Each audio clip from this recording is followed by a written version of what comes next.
ngayon, they found out through research and studies na yung mga French, pag tumanda, ang papayat.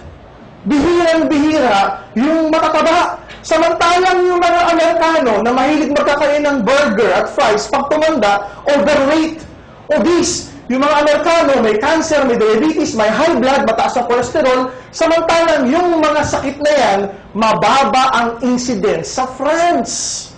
At higit sa lahat, they found out, mas mahaba ang buhay ng mga French kesa mga Amerikano. Hindi nila malaman kung bakit. And they finally traced it. Why? Dahil sa red wine.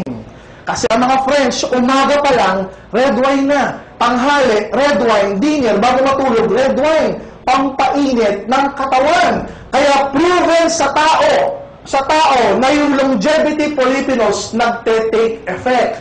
Maliwanag po ba yun? Yes. Ano ginawa ngayon ng Nature's Way? By the way, this particular doctor that I'm mentioning, Dr. David Sinclair, na-feature yung experiment at study niya sa Harvard sa maraming fitness, health at business magazine, na-feature sa Fortune, na-feature sa Mayo Clinic, sa Fox News, CNN, WebMD, 60 Minutes, The New York Times.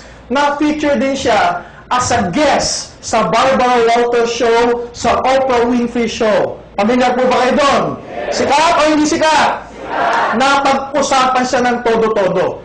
So, in short, yung Nature's Way, sinundan yung experiment niya, gumawa ng supplement basing on longevity polyphenols. Good news, nilabas ang Restore Life. Exclusive para sa AIM Global, para tayo muna rito sa AIM Global, ang humaba ang buhay. Why? With the consistent consumption of Restore Life, natitrigger yung SIRT1 genes. And in doing so, hahaba yung buhay, pero yung aging nare-reverse. In short, hahaba yung buhay, pero yung sakit, pwedeng ma-reverse. Maganda o napakaganda? And here's the great part of this. Sabi ng iba, Dok, ibig sabihin, yung iniinom namin na Restore Life, para kaming umiinom ng sangkatutak na red wine. Correct!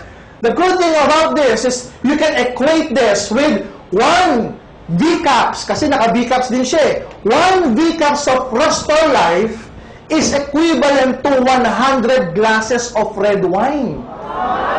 But without the alcohol intake, without the alcohol part. So in short, para kang umiinom ng red wine, pero walang alcohol. In short, walang tama. Hindi makakasama sa liver. Maganda po ba yung gano'n?